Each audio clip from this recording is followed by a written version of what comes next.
Never know how much I love you. Señoras, señores, buenas noches, bienvenidas, bienvenidos al tablero en Mega TV. Emisiones en vivo 2025, arrancando con el favor de los Lalo Chats.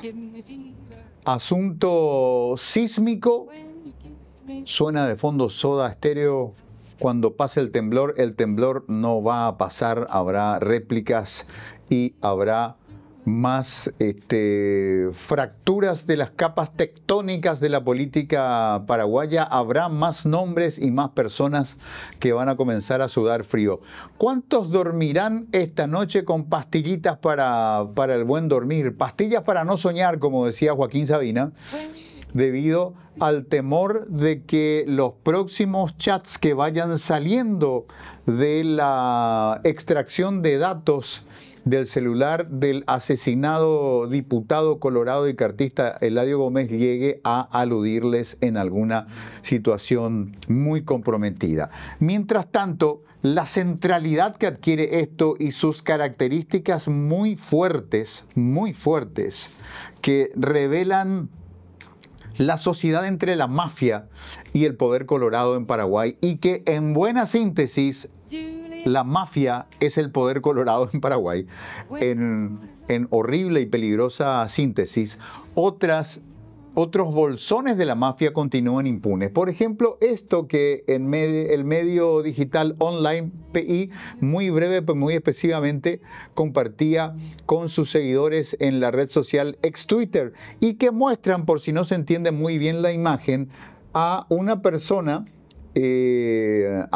caracterizada como empleada de una empresa de recuperación de cobranzas, que llegó con un rimero de papeles al despacho de la magistrada Analía Civils y dispuso de los medios, de los cargos y de los sellos de dicho despacho judicial como si fueran propios, en una señal de que la mafia es el Partido Colorado. Así nomás es. Esta también es una expresión de ese tipo. 10 de enero de 2025, una funcionaria de la empresa Negofin Cobranzas dispone a su gusto de los sellos de la jueza Analía Civils, apartada en ese entonces. Llegó con 20 expedientes aproximadamente cada uno, con sus resoluciones, y les puso la firma, el sello con la firma de la magistrada Civils y los cargos necesarios. Es decir, personas completamente ajenas a la autoridad judicial hacen uso de ellas, porque la sociedad mafiosa entre estas empresas de cobranzas y el poder administrador del sistema de justicia, que está cooptado por el Partido Colorado, hacen de la justicia su herramienta de negocios particulares. Mientras estemos concentrados en Don Lalo, probablemente la mafia de los pagarés siga gozando de buena salud. Señoras y señores, bienvenidos una vez más al tablero en Mega TV. Regresamos en un instante. In the morning, a fever all through the night. Sun lights up the daytime, moon lights up the night. I light up.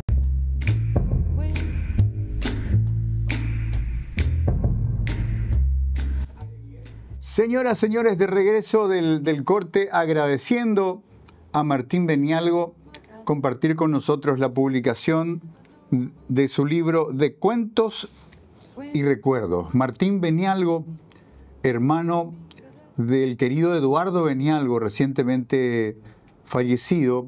Los memoriosos recordarán al señor Eduardo Benialgo como un protagonista del Partido Colorado de la postdictadura.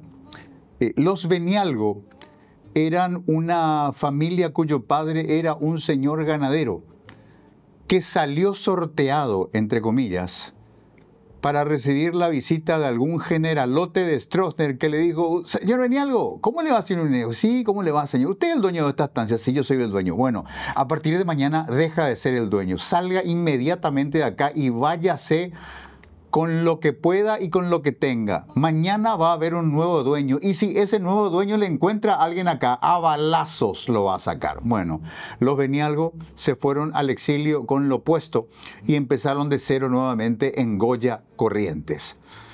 Muchas de esas historias, intrahistorias del exilio y del regreso están contadas en este libro de Martín Benialgo, libro que acabo de recibir y agradezco muchísimo. Bueno, amigos, Hakula, no solamente este Paraguay de los 40 grados de sensación térmica desde las 9 de la mañana hasta las 9 de la noche, sino también que reventó la fosa séptica que asocia la mafia, que hace que el concepto mafia englobe al Partido Colorado, a buena parte del sistema político y a buena parte del sistema judicial y por supuesto a los amigos del crimen organizado que se encuentran con sus capés, con sus pares en el mundo de la política. La liberación de datos de conversaciones contenidas en el teléfono del asesinado diputado colorado y cartista Lalo Gómez, que reitero, fue asesinado por fuerzas policiales de Paraguay que ingresaron a sangre y fuego a su casa contando con un mandato judicial para ello. Bueno, vamos a encapsular el tema de la misteriosa muerte de Lalo Gómez y vayamos a una ulterioridad. La extracción de datos de su celular revela que Lalo Gómez era un operador de favores en el sistema de justicia, por decirlo menos, de la Corte Suprema de Justicia para abajo. Todo. Entonces uno se puede preguntar absolutamente todo. ¿Era Lalo? ¿Era Super Lalo? ¿Era el todopoderoso señor de la Cámara de Diputados? ¿O esta cuestión de llamarle a Arévalo, llamarle a Berni, llamarle a Aguilera, llamarle a Pucheta, llamarle a quien tuviese, pues llamarle a cualquiera de los 9 ministros de la Corte, a darle órdenes o pedirle favores, es un deporte parlamentario, es un deporte cartista? La prostitución, la sodomización de la justicia es un deporte del cartismo. Y ahora, hoy estamos con el asombro de Lalo. ¿Lalo será uno solo? ¿Grande hay uno solo? O si revisamos y extraemos datos de otros diputados y de otros senadores, ex senadores inclusive, vaya uno a saber con qué nos vamos a encontrar. Bueno, amigos, quisiera reservar unos minutos para hablar con el hombre que por primera vez me dijo: escribí, subrayá, ponerle marcador fluo al nombre de Eulalio Lalo Gómez. Nombre que no me sonaba familiar, no tenía ninguna reverberación para mí, y el tiempo le fue dando la razón. Mi interlocutor no era un policía de investigaciones, no era un fiscal de la unidad de delitos económicos, antiterrorismo o narcotráfico, no era un magistrado, es un investigador criminológico. La primera persona que me habló y me dijo: ojo con Lalo Gómez, se llama Juan Martens Molas y lo tenemos en la línea telefónica. Doctor Martens, buenas noches, ¿cómo está? Buenas noches, Quique, a vos y a toda la audiencia, a las órdenes. Imposible no recordarlo, no tenerlo presente, doctor Martens, frente a estos poderosos acontecimientos que nos hablan, nos revelan un Lalo Gómez sin límites. Menoreo y mayoreo, desde un marido borracho abofeteando a su esposa hasta liberar a uno de los posibles asesinos de la hija del entonces gobernador Acevedo. Es que Lalo Gómez, ya dirigente de la ARP, y ahí empezamos a hablar de la narcoganadería que le molesta a mucha gente, pero no es una cuestión solo de la frontera paraguayo-brasileña esa situación. Cuando le matan a Rafat, queda un lugar vacío y el sueño de Lalo era ocupar ese lugar de Rafat. ¿Y por qué es tan importante recordarle a Rafat? Porque Rafat, Quique, cobraba R$1 por cada cubierta que se vendía en Pedro Juan Caballero, legal o ilegal. Él tenía el derecho de piso, por decirlo, ¿no? Como lo llaman.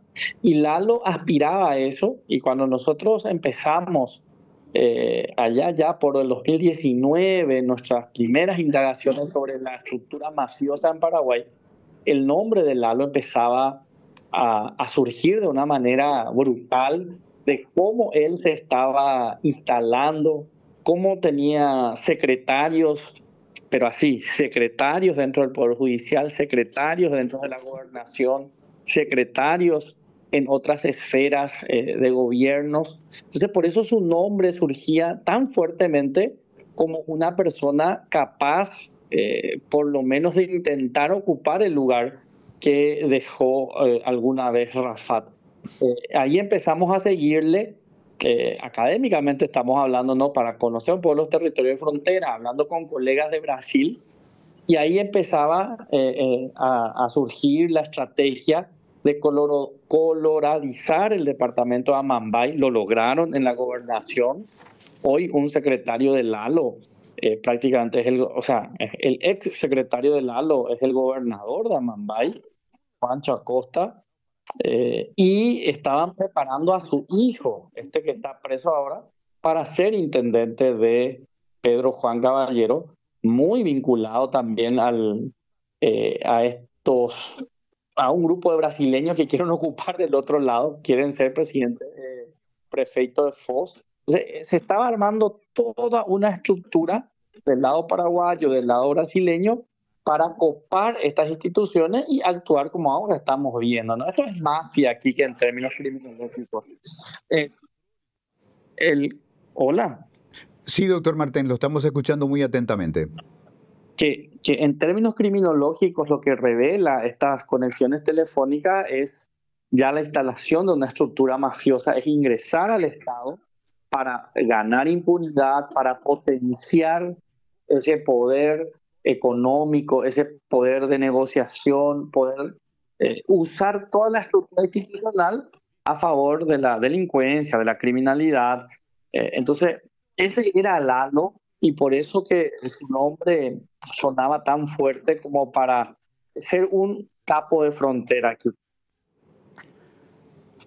Esta manera de moverse de Lalo Gómez, sin dudas, no quiero parecer que estoy elogiando, pero sin dudas requería de una enorme energía o de mucha picardía. ¿Sabe qué me llama la atención, doctor Martens? Que los primeros datos de la extracción muestran a una persona que escribe muy parcamente, comiéndose los artículos, y aparentemente pensando en portugués lo que escribía en español, pero con mucha brevedad.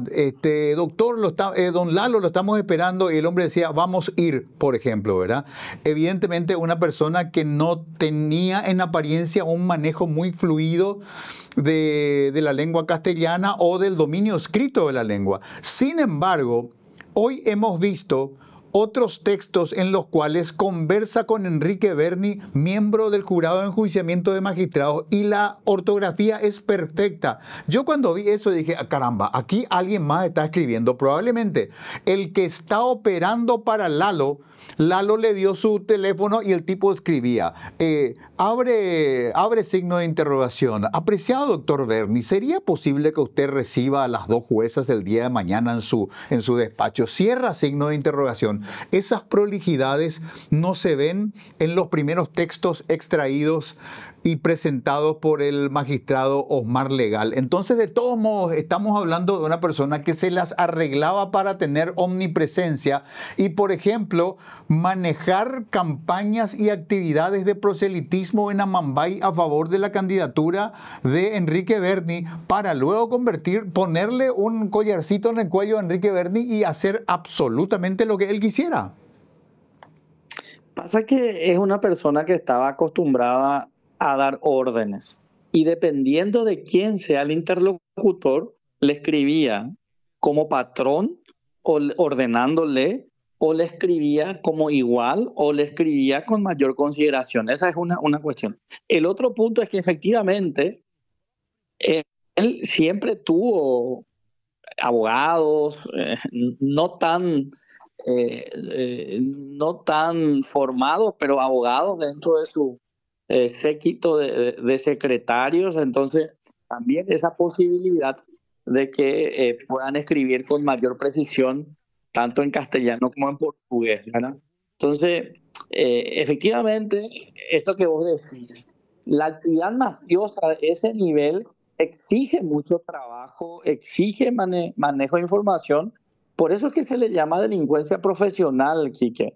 No es una delincuencia burda, sino que es una delincuencia más estructurada, más coordinada, con intereses a más largo plazo y por tanto con mayor sofisticación, ¿no? Lo que este teléfono nos revela es lo que todos sabíamos, lo que sospechábamos, lo que teníamos documentado por otra manera, pero que por suerte, digamos, se sentían tan inmunes y podían hablar burdamente, y hoy el aparato, el dispositivo los revela, ¿no? Doctor Martens, en una oportunidad hablando del poder, la peligrosidad, la omnipresencia de Fat Jamil Georges en el Amambay, yo me permití hablar de la condición de Fat Jamil como narcotraficante y mi interlocutor, alguien de la zona, me dijo, espera un poco, Quique, no es así como vos decís. Fat Jamil mueve mucha más plata con el tabaco que con el narcotráfico. Lo que pasa es que el tabaquero es un tipo que pone muchas cajas de cigarrillo y las empuja a lo largo de la frontera. El tabaquero no tiene prestigio social ni tiene prestigio de frontera, no huele a peligro. Entonces Fat Jamil entra al tema del narcotráfico para proteger su negocio del cigarrillo. Entonces, evidentemente hay un código de frontera en el cual hombre que evoluciona económicamente no puede mostrarse débil porque la adquisitividad de lo que le rodea probablemente lo va a devorar. Así que por vocación o por omisión, termina ejerciendo alguna forma de peligrosidad y a veces eso es o meterse en la política u oficializarse en algún renglón delictivo. Y en el caso de Lalo, el ingreso a la política claramente era como una cuestión expansiva. O sea, él sí estaba ocupando el espacio que dejó Fat Jamil, pero incluso podríamos decirlo de una manera 2.0, porque además de tener vínculos en lo ilegal, también tenía mucho vínculo en lo legal, como estamos viendo. Y las conversaciones de ayer, esto fortalece esta hipótesis, ¿no? Cuando dice su hijo, me llamó González Dar para cobrar 14 millones de dólares al tal Fanel, y él le dice, sí, hay que hacerle llamar, vamos. O sea, eso es justamente ya una actuación fuera del marco de la legalidad, es recurrir a patrones de la frontera para que rompan en caso de que no se paguen, ¿no? Entonces, que es uno de los rubros del crimen organizado cobrar cuentas, cobrar deudas de esta manera, ¿no? Y por otro lado, su pata en lo legal se nota en sus conversaciones con presidente de la Corte Suprema, miembros del Consejo de la Magistratura, del Jurado de Enjuiciamiento. Y aquí también recordar ya otro hecho que habíamos documentado, incluso, ¿no? De que miembros del primer comando de la capital incluso fueron a reclamarle en el Jurado de Enjuiciamiento de Magistrados a fiscales de intervenciones del norte, ¿no? Ese es el nivel en el que estábamos llegando, y que hoy tenemos una documentación bastante exhaustiva de todo eso, Quique. Doctor, te pido por favor que repitas esto último porque entendí perfectamente, pero me gustaría darle la oportunidad a mis oídos y a mi cerebro. ¿Cómo es? Gente del PCC se fue al Jurado de Enjuiciamiento de Magistrados a decir qué es lo que pasa acá en la frontera que nos tratan tan mal. Así mismo, Quique, así como escuchaste, una persona, un fiscal que estaba investigando en la zona norte, recibe una orden de presentarse a dar explicaciones. Cuando se va para hablar, creyendo de que hablaría con algún ministro del jurado, cuando ingresa a la habitación encuentra a alguien del primer comando de la capital y le empieza a reclamar y a justificarse de que estaba haciendo mal la fiscal su trabajo, ¿no? Ese es el nivel en el que llegamos, Quique.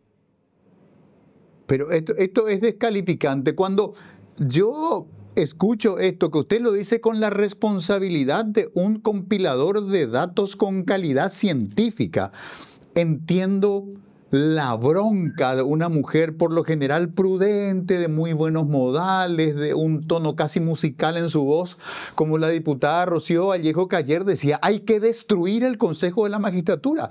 Cuando uno llega a estas verdades crudas de que un espacio de institucionalidad que creó el Paraguay de la postdictadura para garantizar la calidad del servicio de justicia, un edificio con su costo administrativo, con sus erogaciones del presupuesto público, ese presupuesto público que nunca es suficiente para lo esencial, para la educación, para la salud, para la protección de la niñez, para la infraestructura, para lo básico, se destina a este espacio y ese espacio se convierte en un lugar amigable para la mafia que le pone el dedo en la cara a un operador de justicia diciendo vos estás molestando nuestros negocios. O sea, esa charla que uno esperaría, que uno ve en las películas que sucede en un callejón, el fiscal a la noche se va, tiene una mala vida, trabaja tanto que se divorció de su mujer, entonces a la noche va a tomar unos tragos, se fuma unos cigarrillos y al subir al auto, desde otro auto,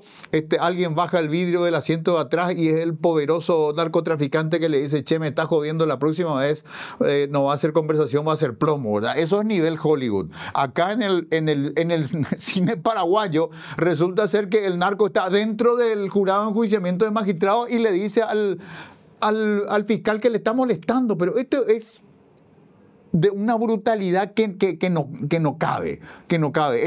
Estas son las razones por las cuales ya no hay más García Márquez ni Vargas Llosa. La crónica de la realidad supera la imaginación más delirante de la literatura. Es así, y hay muchas informaciones que corren, que están, y que ahora con este teléfono, ¿no? Que un poco a revelar es apenas la punta, es el iceberg de todo lo que se hace, se dice, ¿no? Y nada, por eso hay mucha indignación y cuanto uno más se entera aquí que hasta más desilusionado se siente, o sea, porque en la medida que te vas enterando cómo va avanzando de narcopolítica a mafia y cómo se está cooptando el Estado, usando el Estado, realmente los niveles de preocupación son muy altos, Quique. Nosotros acabamos de publicar ahora con Marcelo Lacchi, un politólogo conocido también de Paraguay, un artículo en la revista ecuatoriana de seguridad, en Flaxo, Ecuador, justamente reflexionando cómo en nuestro país hablar de narcopolítica ya queda corto para describir el fenómeno y tenemos que empezar necesariamente a hablar de protomafia o mafia directamente, Quique.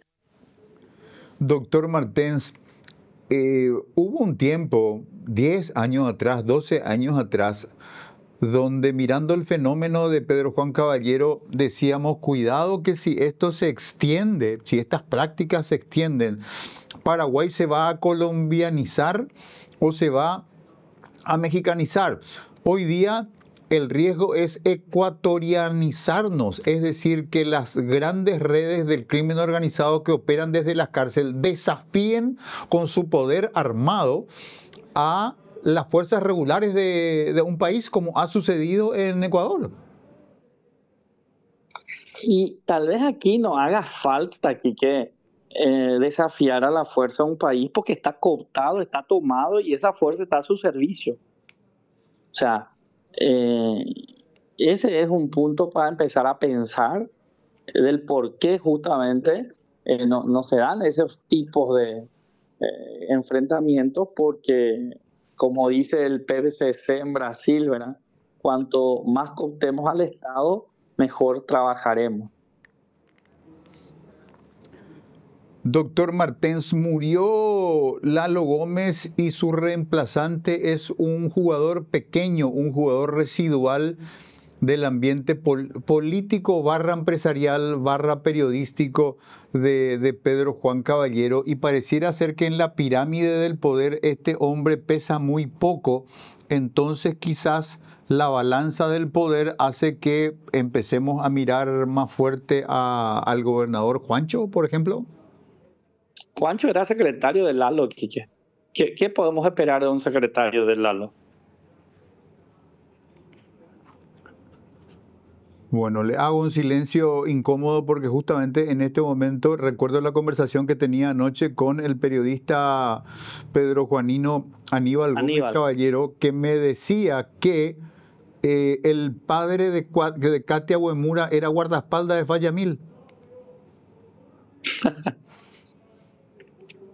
Y esos son los vínculos. El análisis de vínculos, por eso es súper importante, ¿no?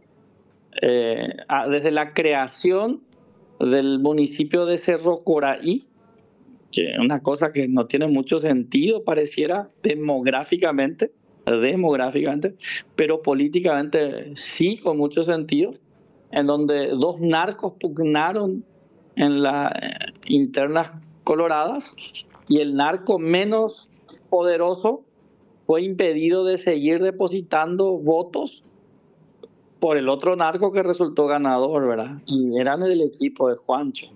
Entonces, es muy difícil. Hay que pensar cómo van a seguir reestructurándose, fortaleciendo la democracia en este contexto. Y una anécdota aquí, una anécdota del nuevo diputado. El otro día, la policía entera de la Mambay estaba muy ofendida porque el secretario de ese diputado no quiso identificarse en un control. La policía lo identificó y le hizo llamar al jefe para mandarla a la puta, perdón la expresión, porque cómo se atrevían a controlarle a su secretario. Eso también es una muestra simbólica de cómo él se siente y cuál es su relación con las instituciones, ¿no? Y también se plagueaba porque le quedaba lejos el Parlamento para ir a sesionar. El nuevo Lalo defendió al nuevo Juancho. O sea que hay muchos vínculos, hay que ver, y realmente todo es muy preocupante.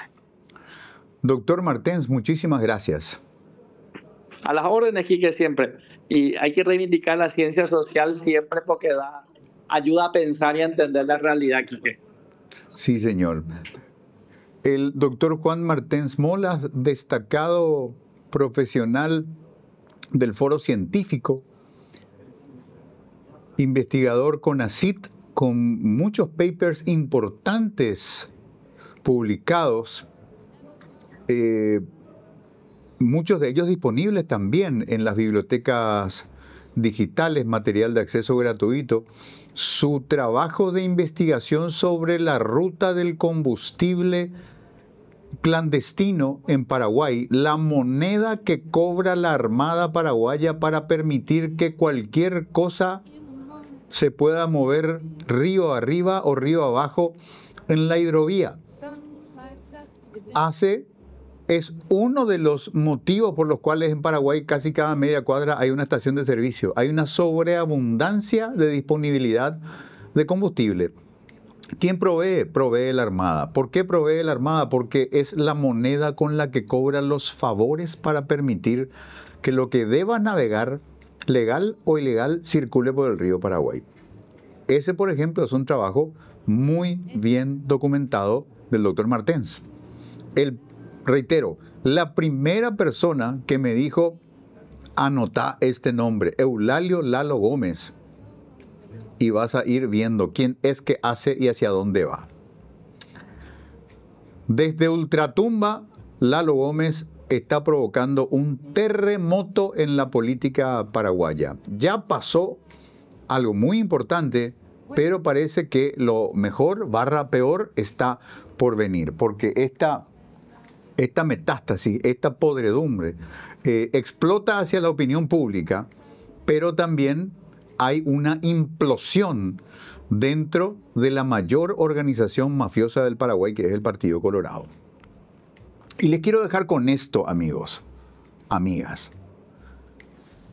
En el primer programa de La Hora de los Contras, el nuevo programa en el que tengo el privilegio de tener como compañera a esta gran personalidad de la República del Paraguay, que es la doctora Katia González, argumentábamos y contraargumentábamos este plan cartista de atacar la libertad de prensa, es decir, de atacar a los medios de prensa que no les son dóciles.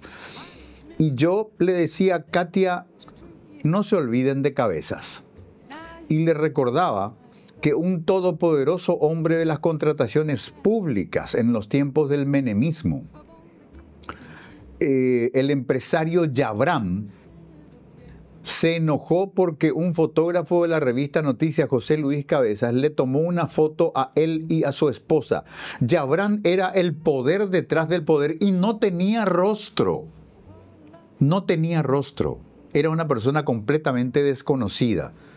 Y ese nivel de anonimato se rompió con la foto de José Luis Cabezas. ¿Qué hizo el empresario Yabram? Ordenó la muerte de José Luis Cabezas. El fotógrafo fue asesinado por policías y ex policías. El caso tomó estado público. La autoría del hecho, material y moral, también quedó expuesta. Y finalmente, eso terminó con que Yabram se suicidó y su imperio se derrumbó. Los que quieren matar a la prensa terminan muertos. Recuerden que la semana pasada el tema era que después de la explosión de furia de Santi Peña, que no quiso explicar lo de su casa y el helicóptero y compañía, salió este tema de una ley de prensa, de una ley mordaza. Y bueno, ahora esta semana tenemos esto: la prensa está matando al cartismo. Todo aquel que quiere matar a la prensa termina muerto por el peso de sus propios pecados. Piensen en eso, por favor. When you kiss me, fever when you hold me tight. Fever in the morning, fever all through the night. Everybody's got the fever, that is something you all know. Fever isn't such a new thing, fever started long ago.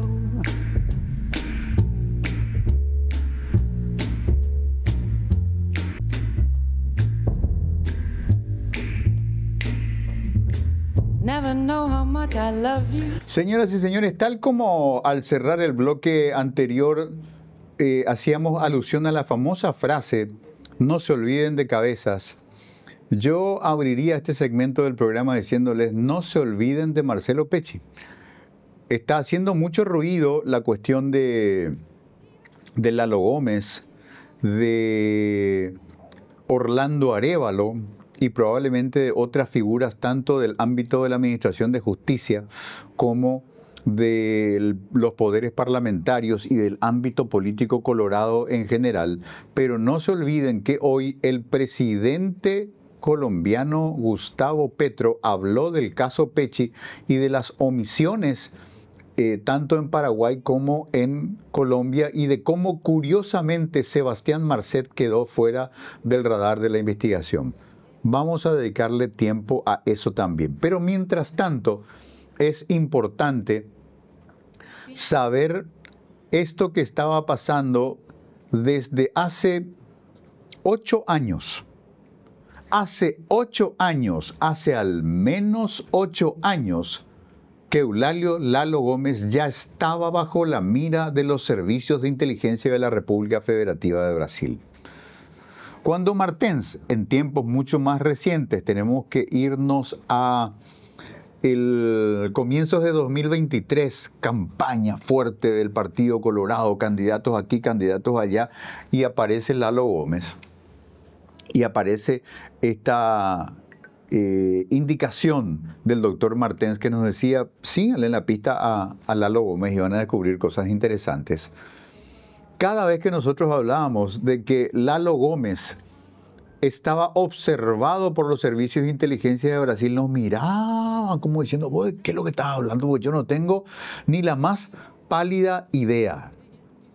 Lalo Gómez y Juancho Acosta fueron celebrados en el PCC como un gran triunfo, porque era la primera vez, Juancho sigue adentro, era la primera vez que el PCC lograba que elementos orgánicos nativos del PCC lleguen a la consagración en el poder político. No se trata de políticos alquilados, no se trata de compañeros eventuales de camino que van a compartir negocios con ellos mientras estén en el poder y cuando se bajen se van a olvidar.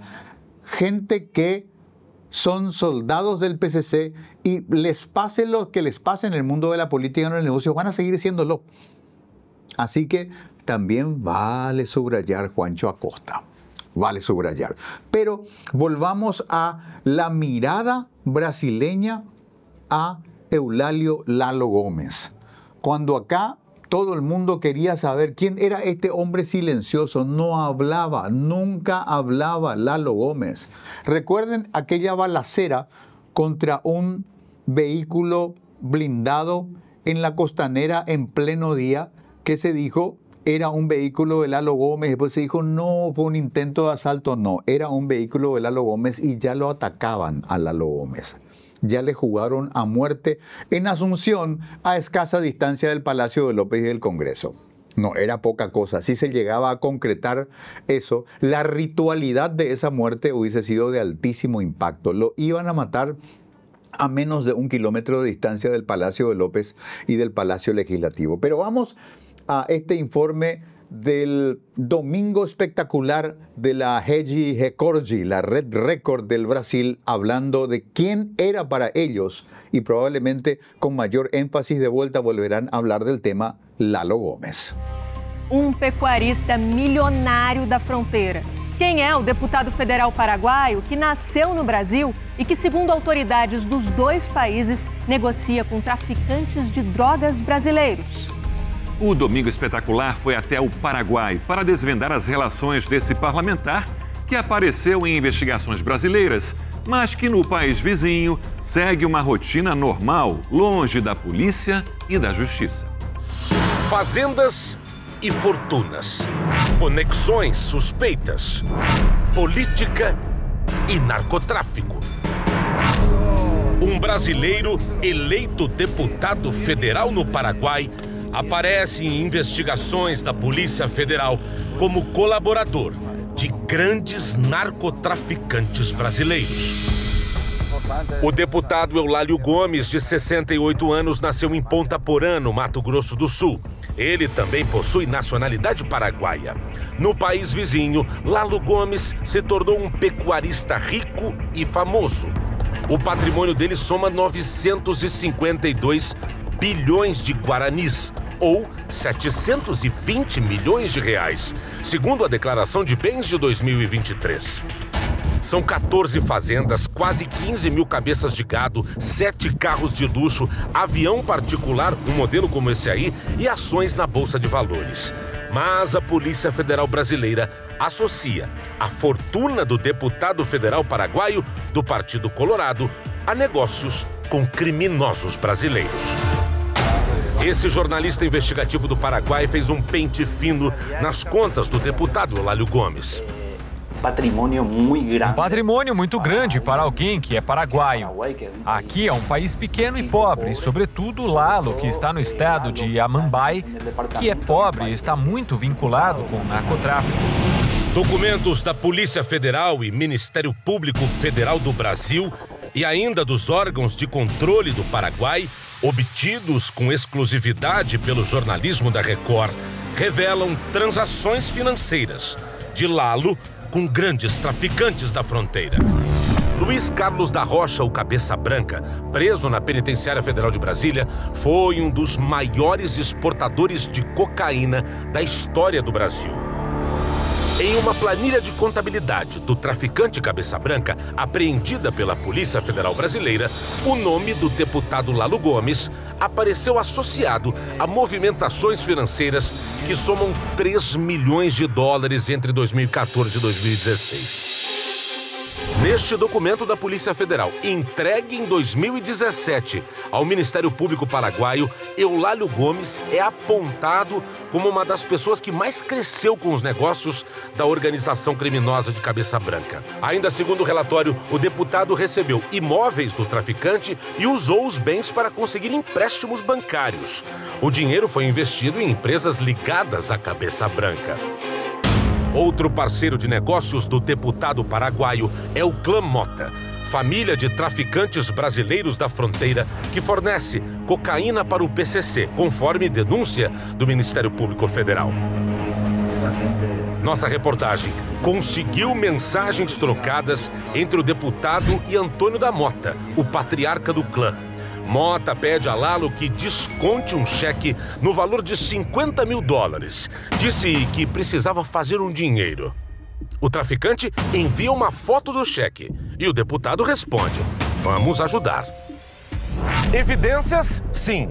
Investigações, não. Apesar dos indícios levantados pela Polícia Federal Brasileira, nenhum órgão do Paraguai, seja Ministério Público ou Polícia, investiga o deputado nacional Eulálio Gomes, do Partido Colorado. A Polícia Federal do Brasil avisou ao Ministério Público do Paraguai em 2017 sobre as relações do deputado com o traficante brasileiro Cabeça Branca. Já os vínculos entre o parlamentar e Ronaldo Mendes e Antônio da Mota aparecem em investigações recentes das autoridades brasileiras. Elas são públicas e de conhecimento dos órgãos de controle do Paraguai. Essa advogada, que trabalha no governo paraguaio, denuncia a proteção ao grupo político de Lalo Gomes. Teríamos que ser muito otimistas para acreditar que vai avançar qualquer investigação sobre esse deputado ou o grupo dele. Existem investigações abertas contra membros anteriores desse governo, desse grupo, que não avançam. Em dezembro do ano passado, o parlamentar ajudou o traficante brasileiro Ronaldo Mendes, ligado ao Comando Vermelho, a fugir da polícia, embarcando o criminoso no próprio carro em Pedro Juan Caballero, na divisa com o Brasil. No dia da fuga, a Secretaria Nacional Antidrogas do Paraguai, a SENAD, monitorava o traficante e fez esse registro. A caminhonete preta pertence ao deputado Lalo. Ronaldo entrou no veículo do parlamentar e escapou, segundo a SENAD e segundo a Polícia Federal Brasileira. Esse servidor da SENAD confirma: as informações sobre a operação vazaram. O vazamento da informação se deu pela comunicação de pessoas que não tinham que saber da operação. Lalo Gomes foi durante muito tempo uma pessoa que respondeu e facilitou a vida dos narcotraficantes de Pedro Juan Caballero. Segundo o servidor, a SENAD foi avisada do vínculo de Lalo Gomes com a chefia da secretaria e por isso foi pedido sigilo. Durante a reunião de coordenação prévia da operação, foi comunicado ao ministro da SENAD da vinculação que tinha o dono dessa propriedade, o deputado Lalo Gomes, com o diretor da SENAD, Hugo Batista, e o comandante das Forças Especiais, Aldo Pintos. A coordenação da operação foi clara. Eles não tinham que saber o que estava acontecendo em Pedro Juan Caballero. No Ministério Público, ele também tem parentes, mas existem vínculos e influência em outros órgãos de segurança. Esse professor explica que a relação política e narcotráfico no Paraguai está também associada a um sistema de financiamento de campanhas eleitorais. Agora a gente tem mais conhecimento de casos de candidatos que tiveram sua campanha financiada com dinheiro vinculado a pessoas que estão vinculadas no tráfico. Tem um monte de dinheiro que entra para pagar publicidade e isso gera um vínculo dessa pessoa com aquele que está financiando sua campanha. Ex-ministra da Justiça, Cecília Pérez, defende uma pressão internacional sobre políticos paraguaios para que votem leis mais duras de combate à corrupção. Nós vemos que essas pessoas vinculadas ao crime organizado e ao narcotráfico têm postos de poder, aprovam leis e ocupam outros órgãos também no âmbito da justiça. Esse é o gabinete do deputado Lalo Gomes no Congresso Paraguaio. Fomos até lá e solicitamos uma entrevista com o parlamentar, mas ele não estava. Durante 2 meses, a Record procurou por Eulálio Gomes, que preferiu se manifestar por meio de nota. O deputado nega categoricamente qualquer participação em atos ilícitos e desconhece as denúncias.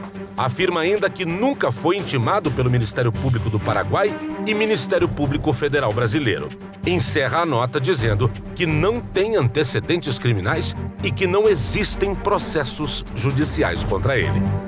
Também nos últimos 2 meses procuramos pela Secretaria Nacional Antidrogas do Paraguai, a SENAD, e ainda por Hugo Batista, diretor da secretaria e primo de Lalo, e também Aldo Pintos, comandante das Forças Especiais e namorado da sobrinha do parlamentar. Não tivemos nenhuma resposta. A defesa de Antônio Mota disse que o pedido de troca de cheques feito ao deputado é comum em uma relação de amizade e que o cliente será absolvido das acusações de tráfico. Já Ronaldo Mendes está foragido e não localizamos o advogado dele. A defesa de Luiz Carlos da Rocha não respondeu sobre as relações com o deputado. Por nota, se limitou a dizer que Cabeça Branca está há 7 anos num presídio de segurança máxima e com contatos limitados. Temos o problema da corrupção nos órgãos de segurança e também corrupção nos órgãos de justiça e a impunidade. É um círculo vicioso, uma coisa leva a outra. Quando trabalhamos e vemos que há procedimentos que foram frustrados de pessoas que conseguiram escapar, isso evidentemente é resultado da infiltração. E a infiltração tem um componente de corrupção. Las repercusiones en el plano local tienen su epicentro sísmico, por supuesto, en el ámbito desde el cual emanaba el poder y las potestades de Lalo Gómez, el ámbito parlamentario y particularmente la Cámara de Diputados. Ahí donde a diario genera información para la mega cadena de comunicación el periodista Luis Acosta. Luis, buenas noches, ¿cómo estás? Buenas noches, Quique, ¿cómo estás? Un saludo, un placer estar contigo en esta noche, hablando un poco del tema del momento. Luis, por lo general, enero y febrero suelen ser meses amables en el mundo de la política y del parlamentarismo, y cuando se reanuda el periodo ordinario de sesiones en marzo, bueno, ahí la máquina comienza a moverse a máxima celeridad. En este caso, el fenómeno de Lalo Gómez, a partir de esta decisión del magistrado legal, sin dudas turbina la situación y provocará que muchos jugadores políticos que están de vacaciones estén ya en pleno vuelo de regreso, en pleno viaje por tierra de regreso, porque Jacula y Luisito. Sí, hoy me decía un legislador, no dimensionamos lo que está pasando, nos sorprende a todos. Estaba algo como que fuera de cualquier pronóstico en pleno receso parlamentario, esta información que surgió desde el despacho del juez legal, que vino a generar una turbulencia en plena vacaciones de los legisladores, y hoy se vio reflejada esa turbulencia en la ausencia que hubo en la sesión extraordinaria que debía de realizarse hoy. Sin embargo, ante la falta de quórum no se pudo iniciar, y precisamente fue el bloque oficialista, así como bloque en corporativismo, no se presentaron para evitar no solamente ser abordados por el tema de Lalo Gómez, sino que más bien por algo que se presentó hoy o se empezó a firmar hoy, que es la pérdida de investidura o el proyecto de resolución de pérdida de investidura del diputado Orlando Arévalo, que mañana, así como están las cosas, será presentado el documento ante la mesa de entrada de la Cámara de Diputados para dar el trámite correspondiente. Un receso parlamentario, imagínate, Quique, con chat, con acusaciones y con pérdida de investidura y pedido de permiso indefinido, cosa que se cuestionó desde su origen por una figura que prácticamente no se puede terminar de entender jurídicamente. Sin embargo, se había utilizado esta figura por parte del diputado Orlando Arévalo. Luis, al final de la tarde, el libelo acusatorio tenía 16 suscriptores, es decir, que la posibilidad de que se agrave el estatus de Orlando Arévalo estaba a cuatro firmas, a 4 pasos del vacío. ¿Ese número se puede llegar a dar o quedará con sus 16 firmas como algo testimonial? Un paso que el oficialismo colorado, sobre todo el bloque cartista, no va a dar, no solamente por Arévalo, sino por el propio instinto de supervivencia. Porque nadie sabe, Luis, de quién más se habla en el resto de las conversaciones entre Lalo Gómez y sus interlocutores. Sí, podríamos decir incluso que Lalo Gómez es una demostración de lo que podría descubrirse detrás de esos chats ocultos en este momento. Era una práctica, al parecer, casi habitual de muchos de los parlamentarios, sobre todo del oficialismo, que tienen afinidad con el diputado Arévalo, de solicitar este tipo de favores, entre comillas. El Lalo hoy no está, pero están los otros que quizás tengan ese interés un poco de tener una coraza, un respaldo para evitar que este tipo de conversaciones puedan salir a la luz. Yo entiendo, Quique, y por lo que pudimos hoy, también con una respuesta casi desentonada del propio presidente de la Cámara de Diputados, que no quiso tener una posición firme, sino que poner paño frío a la cuestión, es algo que la bancada del oficialismo está tratando de forzar de que esto se pueda enfriar.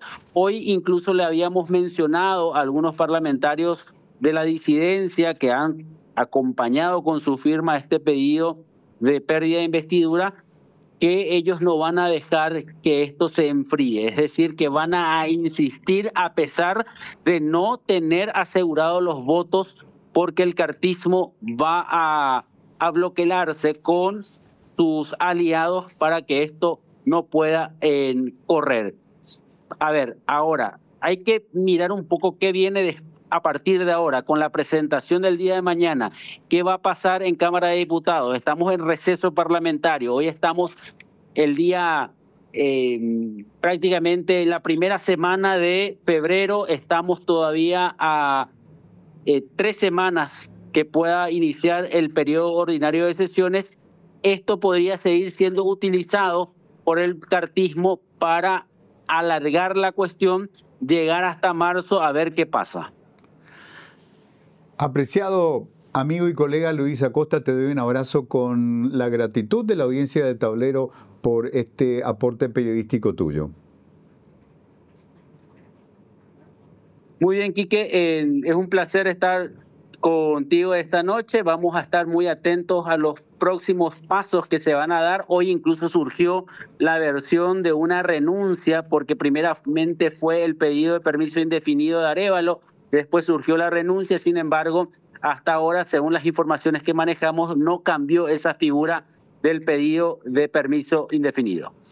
Luis Acosta, periodista de la mega cadena de comunicación, encargado de la cobertura de la Cámara de Diputados. In the morning, a fever all through the night. Sun, put your arms around me. I get a fever that's so hard to bear. You give me fever. When you kiss me, fever when... El escándalo de los Lalo Chats. Orlando Arévalo parado al borde de la cornisa y con viento en contra. Y con mucha gente diciéndole saltá. De fondo suena Van Halen con Jump, la canción que escribió el cantante David Lee Roth, que veía por televisión a un suicida que no terminaba de decidirse a asaltar. Entonces el tipo escribió una canción en la que lo animaba a hacerlo, ¿verdad? Probablemente esta escena pueda tener algún viso de realidad el día de mañana, metafóricamente definiendo dramáticamente lo que podría ser el fin de la carrera política de Orlando Arévalo.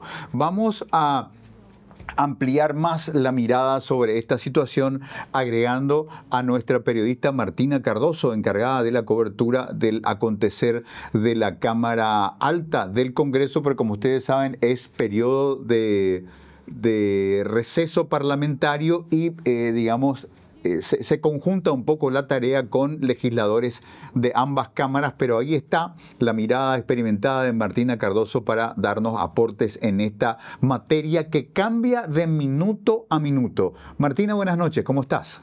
Buenas noches, Quique, un gusto saludarte. Efectivamente, cambia minuto a minuto, porque hace instantes nada más se hablaba de la falta de 4 firmas para completar los 20 requeridos para la presentación del nivel acusatorio. Sin embargo, a estas horas te puedo asegurar de que falta una sola firma, pero es una firma ya comprometida que mañana, una vez que el diputado Freddy Franco tenga acceso al documento bien temprano, a las 9 horas van a estar las 20 firmas ya para la presentación en mesa de entrada de la Cámara de Diputados. Prácticamente son 3 integrantes del tercer espacio, 3 integrantes de la bancada colorada y el resto son todos liberales, los que van acompañando de esta forma entonces este nivel acusatorio que, reitero, así como ya había comentado el compañero Luis, a las 9 de la mañana se va a dar entrada oficialmente, Quique. Entonces, en el folclore parlamentario paraguayo, cuando se ha hablado históricamente y sucesivamente de intentos de enjuiciar políticamente al presidente de la República de turno, por ejemplo, se acuñaba la folclórica expresión ¿hay lo voto o no hay lo voto?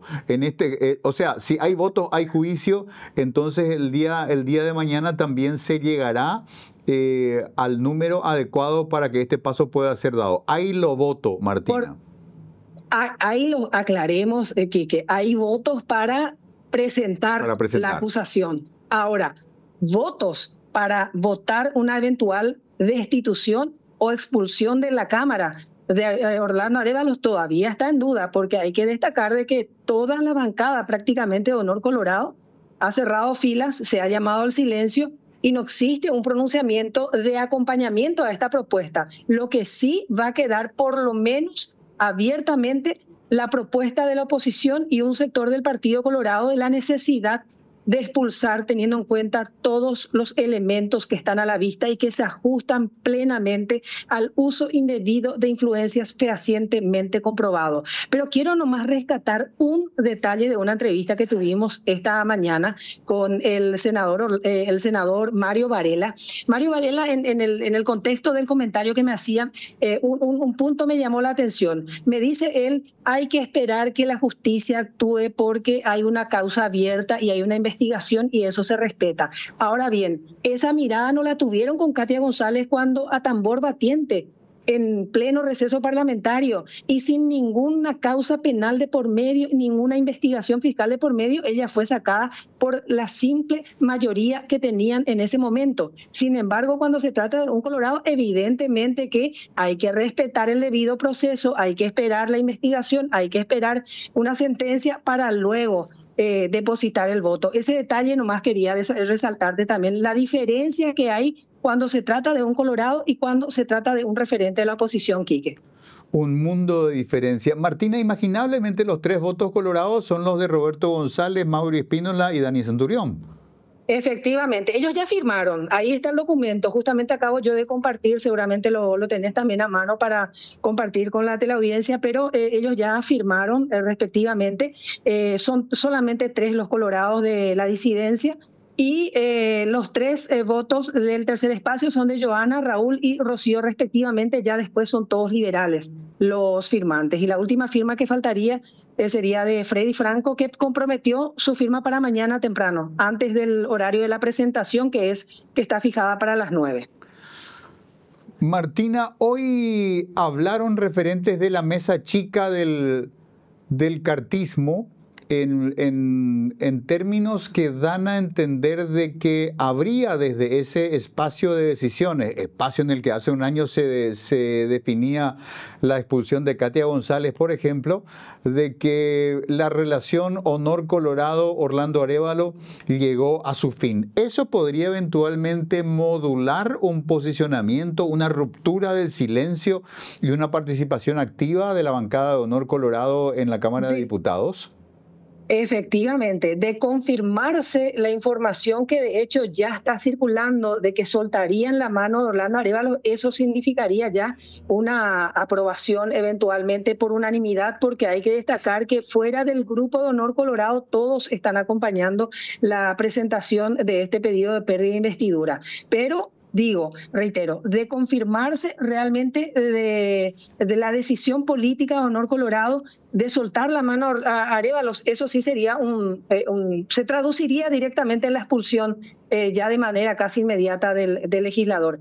Y otro aspecto también, de hecho están diciendo que quieren seguir todo el debido proceso los que impulsan, porque justamente no quieren después que digan que se intenta forzar sin cumplir con los requisitos de enviar asuntos constitucionales, lo que quiere decir que esto podría todavía demorar su tratamiento en el Pleno de la Cámara de Diputados de contar con los votos.